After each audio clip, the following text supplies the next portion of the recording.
Hello, नमस्कार सर्वांना. श्री एडेश्वरी आणि श्री स्वामी समर्थ. तुम्हा सर्वांचं स्वागत आहे आजच्या आपल्या नवीन व्हिडिओमध्ये. तर आज माझ्याकडे आहे हळदी कुंकू. तर त्यासाठीची सर्व तयारी सुरू आहे. तर हे सर्व ना आपल्याला संक्रांतीची छान सजावट करायची आहे. याचं सामान आता ही माझी मैत्रीण काढत आहे. मी तिला एक एक सामान आणून दिलं. ती माझ्या मदतीसाठी घरी आलेली होती डेकोरेशन करायला आणि रांगोळी काढायला. तर ती प्रत्येक माझ्या कार्यक्रमात ना माझ्या मदतीला येत असते. तर आम्ही दोघींनी मिळून ना बघा इथं आता संक्रांतीचं डेकोरेशन करत आहोत. आणि तिचा हा छोटा मुलगा बघा इथं साईडला सोफ्यावरती बसला होता आणि आम्हाला चांगले तिथं बसून सजेशन देत होता, हे असं करा ते तसं करा. छोट्या मुलांचं ना मध्ये मध्ये हे खूप असतं. तर असो, आम्ही ना आता ट्रेंडमध्ये इंस्टाग्रामला चाललेलीच डिझाईन ना काढायची ठरवलेली होती. तर मस्त असे गाजराचे छान असं नारळाचं झाड वगैरे करायचं ठरवलेलं होतं.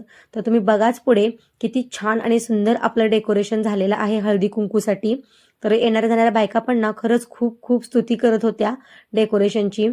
तर इथं आम्ही थोडंफार डेकोरेशन करू लागले मी तिला. मग त्यानंतर ती बोलली की उरलेलं डेकोरेशन मी करते, तुझं काय असतील तर कामं वगैरे उरकून घे.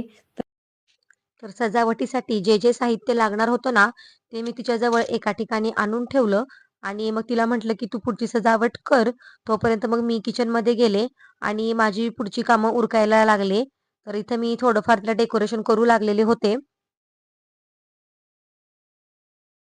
तर इथं ती बघा एक बाहुली आहे. त्या बाहुलीला ना ती पानांचा ना असा ड्रेस छान असा शिवून घेत आहे. तर तिथला ती फ्रॉक करत होती. तर तो मला ती दाखवत होती कसा छान झालेला आहे. तर इथं मग मी ना आज नाश्त्यासाठी लेडीजसाठी सर्व लेडीजसाठी पावभाजी करायचं ठरवलेलं होतं. कारण आपल्या बायकांसोबत आपली छोटी-छोटी मुलं पण येतात आणि पावभाजी सर्वांचीच फेव्हरेट आहे.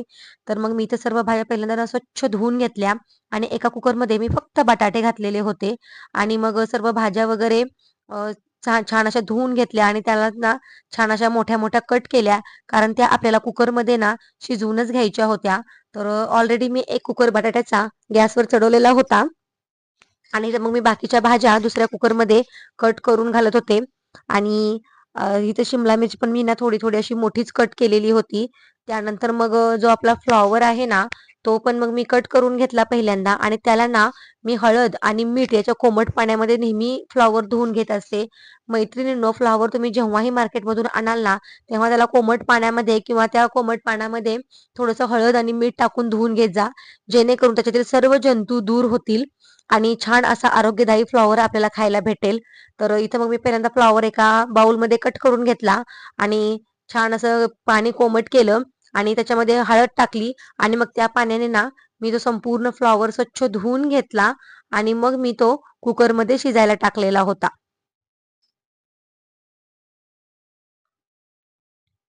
तर छान असं त्याला असं मस्त असं धुवून घेतलं, असं चोळून-चोळून आणि मग त्यातलं पूर्ण ते पाणी वगैरे नितळवलं आणि मग कुकरमध्ये जेवढं भाज्या शिजायला लागेल तेवढं थोडंसं 1-1.5 ग्लास पाणी ओतलं, थोडंसं मीठ टाकलं आणि मग दुसरा कुकर पण मी इकडे गॅसवरती चढवून दिला आणि आता दोन्ही कुकर छान असं शिट्ट्या झाल्या, की मग आपण भाजीला तडका देणार आहोत. तर तोपर्यंत इकडे बघा किती छान डेकोरेशन झालेलं आहे आपलं. किती सुंदर आपली बाहुली किती छान नटलेली आहे आपली बाहुली. तर मी इकडे भाज्या वगैरे चिरेपर्यंत आणि कुकर लावेपर्यंत तिने इथं उरलेलं सगळं डेकोरेशन केलेलं होतं. तर तिने खरंच खूप मला मदत केलेली होती रांगोळी काढण्यासाठी आणि डेकोरेशन करण्यासाठी. तर 90% डेकोरेशन तर तिनंच केलं, 10% मी केलं. फक्त रांगोळी मात्र मी तिला प्रॉपर काढू लागलेले होते. तर इथं आज मोर काढायचा ठरवलेला होता हळदी-कुंकासाठी. मी Instagramवरून एक छानशी डिझाइन डाउनलोड केलेली होती. तर तिने आणि मी मिळून छान अशी रांगोळी सुंदर काढली. तर मी तुम्हाला पुढे दाखवतेच किती छान रांगोळी आहे. बघा अशी आपली आजची रांगोळी आहे. तर आता रांगोळी वगैरे सर्व काढून झालं. त्यानंतर तिला एका लग्नाला जायचं होतं म्हणून ती घरी लवकर निघून गेली. कारण तिला संध्याकाळी परत माझ्याकडे हळदी-कुंकाला पण यायचं होतं. मग ती घरी गेल्यानंतर मग मी माझ्या पुढच्या तयारीला लागले. तर ते चॉपरमध्ये ना मी कांदा बारीक करून घेतलेला आहे पावभाजीचा फोडणीसाठी आणि इथं एक मोठं पातेलं घेतलेलं आहे मी आणि त्यात असं छान असं 5-6 चमचे मस्त तेल ओतलं आणि मग तेल छान गरम करायला ठेवलं आणि पावभाजीचा तडका मारायचा होता आपल्याला आता. तर इथे तेल आता छान असं कडकडीत मी गरम करून घेतलं आणि त्यामध्ये चॉप केलेला कांदा पहिल्यांदा टाकून घेतला आणि तो छान असा मंद आचेवरती गुलाबी रंग येऊनपर्यंत परतून घेतलेला आहे आणि तोपर्यंत मी एकीकडे असं लसणाची आणि अद्रकची पेस्ट पण करून घेतली. जोपर्यंत कांदा गुलाबी होत आहे बारीक गॅसवरती, तिथे चॉपरला वगैरे लागलेला सर्व कांदा असा पुसून घेतला मी आणि कांदा असा छान असा गुलाबी झाल्यानंतर त्यात ठेचलेलं लसूण टाकलेला आहे मी आणि तो लसूण पण छान असा लाल होईपर्यंत मस्त असं मंद आचेवरती परतून घेतलं. जेणेकरून पूर्ण लसणाचं कच्चेपण दूर होईल आणि त्यानंतर मग मी इथं 3 टोमॅटोची प्युरी केलेली होती. छान असं मोठे टोमॅटो होते. तर 3 टोमॅटोची प्युरी केली मस्त आणि त्यालाही तेल येऊपर्यंत चांगलं असं रबरबीत एकदम व्यवस्थित फोडणी छान शिजू दिली आणि त्याच्यानंतर मग त्याच्यामध्ये जगभराचे मसाले टाकलेले आहेत आणि त्यामध्ये आपली आपली बॅडगी मिरची पावडर टाकलेली आहे मी आणि मी इथं अंबारीचं लाल तिखट टाकलेलं आहे आणि मुलं पण खाणार आहेत म्हणून मी थोडंसं कमीच तिखट टाकलं आणि इथं ना मी बादशहाचा पावभाजीचा मसाला टाकलेला आहे आणि मस्त असं छान असे मसाले टाकले आणि त्याला छान असं तेल येऊ दिलं. त्यानंतर मग त्यात मीठ टाकलं. मीठ टाकल्याने कसं मसाले ना आपले व्यवस्थित परतले जातात आणि लवकर भाजले जातात तेलामध्ये. तर छान असं मीठ टाकून परत एकदा त्याला छान असं हलवून घेतलं आणि बघा किती सुंदर कलर आलेला आहे आपल्या फोडणीला. तर त्याला छान असं तेल सुटू दिलं आणि तेल सुटू दिल्यानंतर मग मी एकीकडे ना भाज्या पण स्मॅश करून ठेवलेल्या होत्या. तर त्या भाज्या छान अशा शिजल्या होत्या आणि त्या तडक्यामध्ये टाकल्या आणि त्याच्यानंतर मग बटाटा पण छान असा सोलून त्याला स्मॅश केलेलं होतं. मग तो बटाटा पण टाकला आणि त्यानंतर मग ते व्यवस्थित स्मॅशरनी ना छान असं लागेल तसं पाणी टाकून टाकून त्याला स्मॅश करून घेतलं मी. तर इथं बघा किती सुंदर आपला कलर येत आहे भाजीला. तर अशा प्रकारे पावभाजी वगैरे मुलांची खूप फेवरेट असते. मुलांना खूप अशा भाज्या आवडतात. तर असं छान असं व्यवस्थित मी त्याला परतून घेतलं आणि त्या बटाट्यांना थोडासा मला असा आणखीन स्मॅश करायचा होता. तर तो पाणी टाकूनच होणार होता. त्यामुळे ते असं काही घट्ट ह्याच्यामध्ये तो होणार नाही. तर थोडंसं मी त्यात पाणी टाकलं आणि स्मॅशरने छान असं स्मॅश करून घेतलं आणि मग गरम पाणी त्याच्यामध्ये ओतलं. तर बघा आपली पावभाजी तयार झालेली आहे आता. त्यात थोडीशी कोथिंबीर टाकली की झालं. मग आता मी ते ताटं करताना त्यामध्ये कोथिंबीर टाकणार होते. तर इथे मी हॉल पण आता असं एकदम स्वच्छ आवरून घेतला. सगळं घर मी स्वच्छ आवरून घेतलेलं आहे. तर असा आपल्या हॉलचा आजचा लूक आहे. तर बघा किती छान चमकतो आहे आपला हॉल. तर असं घर सगळं स्वच्छ टापटीप केलं. त्यानंतर मग मी माझी पण तयारी करायला घेतली. तर आज ना मी माझ्या भावाने घेतलेली ही पैठणी घातलेली आहे. तर ही पैठणी आजकाल खूपच ट्रेंडिंगमध्ये चाललेली आहे. ही कलांजली पैठणी आहे आणि मी ही मूळचंदमधून घेतलेली होती. मूळचंद मिल्समधून, लक्ष्मी रोडमधून. तर असा आजचा माझा लूक आहे. हळदी-कुंकवासाठी मी अशी तयार झालेली आहे आणि त्यानंतर मग आता पहिलं वाण मला देवी आईला ठेवायचं होतं. तर पहिल्यांदा मग मी संध्याकाळची दिवाबत्ती करून घेतली आणि बघा किती सुंदर आपली आजची पूजा पण झालेली आहे. लक्ष्मी आई ना साक्षात आपल्या घरामध्ये आलेली आहे हळदी-कुंकवासाठी असं मला वाटत आहे. खरंच किती सुंदर आईचं रूप दिसत आहे. तर छान असं धूप, दीप मस्त संध्याकाळचं करून घेतलं मी आणि देवी आईला पहिलं वाण मी अर्पण केलं. घरातलं ना संपूर्ण वातावरण इतकं प्रसन्न आणि छान झालेलं होतं ना, अशी मी दिवाबत्ती केली. त्यानंतर देवी आईला ना हळदी-कुंकू अर्पण करून तिला पहिलं वाण अर्पण केलं. घरात इतकं पॉझिटिव्ह आणि प्रसन्न वाटत होतं ना, की बस वातावरण एवढं इतकं छान झालेलं होतं, की सकारात्मक लहरी जिकडे-तिकडे वाटत होत्या. मला तर खूप छान वाटत होतं आज घरामध्ये. असं वाटत होतं, की साक्षात लक्ष्मी देवी आई हळदी-कुंकासाठी माझं वाण स्वीकार करत आहे. तर खरंच मला खूप खूप आज मस्त वाटत होतं. आता मी माझी पुढची तयारी करायला घेतलेली आहे. तर त्या टेबलावरती ना मी असं व्यवस्थित सर्व मांडून ठेवत आहे. ताटं वगैरे आधीच ठेवत आहे, जेणेकरून मला ना बायका आलं की त्यांना वाण वगैरे द्यायला, फुलं वगैरे द्यायला सोयीस्कर पडेल. तर अशी फुलं वगैरे मी एका ताटामध्ये सजवून ठेवली आणि मी वाण ना हेअर क्लिप घेतलेल्या होत्या, ज्या आपण असा अंबाड्याला गजऱ्याच्या ठिकाणी लावू शकतो किंवा असं केस मस्त मोकळे सोडून पार्टी वेअर साडीवरती पण छान असे लावू शकतो. असे मी हेअर क्लिप वाण म्हणून घेतलेले आहेत आणि बघा अशी आपली सजावट झालेली आहे आजची.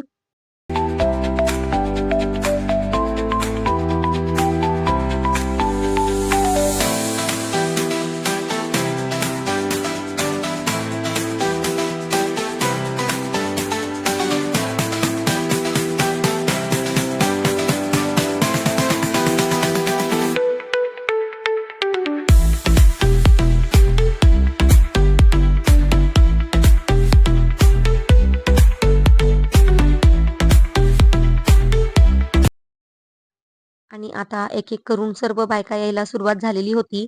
तर इथं बघा ही चिमुकली आणि तिची मम्मा पहिल्यांदा आलेली आहे. तर या माझ्या 2 मैत्रिणी आहेत. तर मग मी त्या चिमुकलीला, छोटूशा पिल्लूला पहिल्यांदा हळदी कुंकू लावलं आणि त्यानंतर मग मी तिच्या पाया पडले. तर कारण छोटीशी बेबी ही लक्ष्मी स्वरूप आणि देवी स्वरूपच असते. सर्वच मुली ह्या देवीचं स्वरूपच असतात. तर त्यानंतर मग मी तिच्या मम्मीला हळदी कुंकू लावलं. तर इतकी शांत आहे ना ती, किती छान गपचूप बसलेली आहे बघा आणि सारखं बघत होती ना, इतकं छान वाटत होतं मला तिला घेऊन. खूप शांत आहे ती.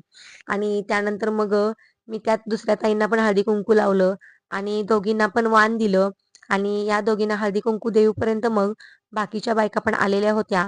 सर्व बायकांना मी एकच टायमिंग दिला होता, जेणेकरून सर्वांना मिळून व्यवस्थित गेम्स खेळता येतील. छान असं हळदी कुंकू एन्जॉय करता येईल. या हिशोबाने मी सगळ्यांना एकच टाइम दिलेला होता आणि आता आपलं सर्व उरकून झाल्यानंतर इथं बघा सर्व बायका आलेल्या आहेत आणि ही माझी वहिनी आहे. हिला तर तुम्ही ओळखताच. त्यानंतर सर्व बायका आल्यानंतर आम्ही ना गेम्स खेळायला सुरुवात केलेली आहे. तर आता जो आपला या हळदी-कुंकासाठी फेमस गेम आहे, त्याची आम्ही सुरुवात केलेली आहे. तर आता पुढे बघा तुम्ही किती मजा आलेली आहे. भला है बुरा है जैसा भी है, जानू है मेरा पति. अरे बाबा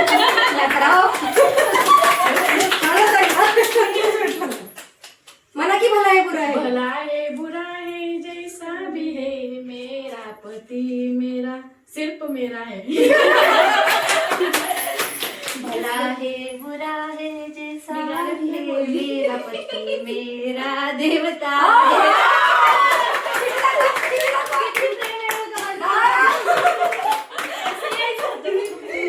भला है बुरा है जैसा भी है, मेरा पति मेरा दीवाना. भला है बुरा है जैसा भी है, मेरा पति मेरा गुलाम.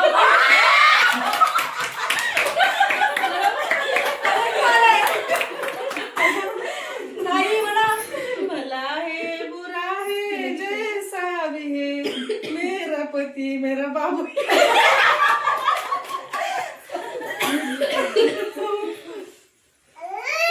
भला है बुरा है जैसा भी है, मेरा पति मेरा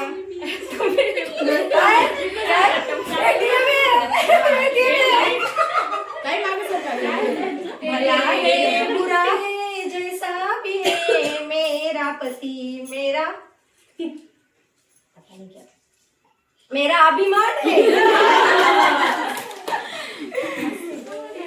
चलो बस. तर आता ना अशी मस्त मजेशीर छान अशी गेम खेळून आम्हाला सर्वांना छान मजा आलेली होती. सर्वांचाच मूड फ्रेश झालेला होता.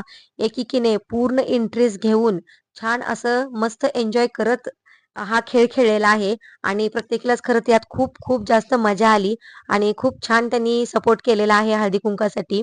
तर मग मी इथं आता एकेकीला छान असं वाण देत आहे आणि हळदी-कुंकू आणि वाण देऊन झाल्यानंतर प्रत्येकीनं मस्त असा एक-एक उखाणा घेतलेला आहे. तर खरंच हळदी-कुंकू खूप छान असं माझं स्पेशल झालेलं आहे. प्रत्येकीने खूप छान असं सपोर्ट करून, मस्त एन्जॉय करून हळदी-कुंकू केलेला आहे आणि हळदी-कुंकाचा हा अर्थच असा असतो, की आपण सर्व स्त्रियांनी एकत्र यायचं, मस्त मजेशीर गप्पा मारायच्या, आपला रोजच्या स्ट्रेस विसरून जायचा आणि एकत्र येऊन छान असं सण साजरा करायचा, आनंदाचे क्षण गोळा करायचे, हाच हळदी-कुंकाचा खरा अर्थ आहे. तर इथं बघा आता प्रत्येकीने किती सुंदर सुंदर आणि छान उखाणे घेतलेले आहेत. हळदी कुंकू झाल्यानंतर मी प्रत्येकीला उखाणा घ्यायला लावलेला होता आणि खरंच आपल्या ना भारतीय परंपरेमध्ये खूप छान अशा परंपरा आहेत, सण आहेत, जेणेकरून आपल्याला ते जगण्याचा अर्थ शिकवतात आणि आपला आनंद द्विगुणित करतात. माणिक दिनाशी बालाजीरावांचं नाव घेते हळदी कुंकवाच्या दिवशी. क्लॅप करा सगळे चला. प्रेमाच्या चौकात किती पण फिरा, प्रेमाच्या चौकात किती पण फिरा, शोधूनही नाही सापडणार पवनरावांसारखा हिरा. माझ्या भावाला हिरा म्हणली. क्लॅप करा सगळी. नव्या नव्या आयुष्यात नवी नवी गाणी, नव्या नव्या आयुष्यात नवी नवी गाणी, मनोज माझे राजा आणि त्यांची राणी. वाव खरंच. पायामध्ये घातले जोडवी, गळ्यात घातले मंगळसूत्र, राकेश रावांचं नाव माझ्या कुंकूवरती कोरलं.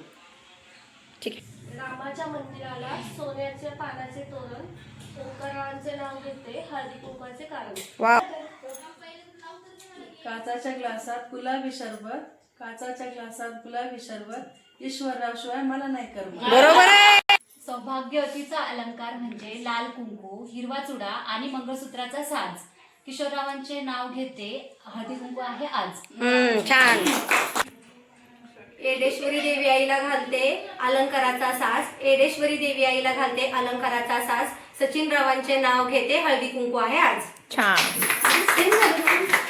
तुमचं अबोलीचा फुलाचा गंध काही कळेना, अजय रावाचं नाव घ्यायला शब्द काही पुरेना. तुम्हाला तर खरंच श्रावण महिन्यात बरसतात पावसाच्या सरी आणि रावांचं नाव घेते पूजाच्या घरी. अगो बाई माझ्या घरी तर इथे सर्वांना हळदी कुंकू देऊन झालं. त्यानंतर छान नाश्ता वगैरे केला आम्ही आणि त्यानंतर मस्त असा डान्स केला, रील बनवल्या. इतक्या शॉर्ट नोटीसवरती ना प्रॅक्टिस करून आम्ही हा डान्स केला ना. तर ही खरं तर उभा व्हिडिओ होता, त्यामुळे याचे चेहरे दिसत नाहीयेत पण, आणि गाणंही लावता येत नाही कारण त्याला कॉपीराईट लागतो. पण मी जसं तुम्हाला एक्सप्लेन करता येईल मला तसं एक्सप्लेन करायचा प्रयत्न करत आहे. तर एकदम शॉर्ट नोटीसवर सगळ्यांनी अशी डान्सची प्रॅक्टिस केली. खूप छान आमची रील पण झालेली आहे आणि सर्वांनी भरभरून असं डान्स केला, मस्त असं एन्जॉय केलं. आणि अशा या आपल्या रोजच्या जीवनातून आपले जे धकाधकीचं जीवन आहे त्याच्यातून असंच मैत्रिणींनो काही क्षण वेचून घ्या आणि हे क्षण आपले एकदम आनंदात साजरे करा. हेच क्षण आपल्याला परत आठवत असतात आणि खरंच असंच केलं ना आपण स्ट्रेस फ्री होतो आणि खूप एन्जॉय करतो.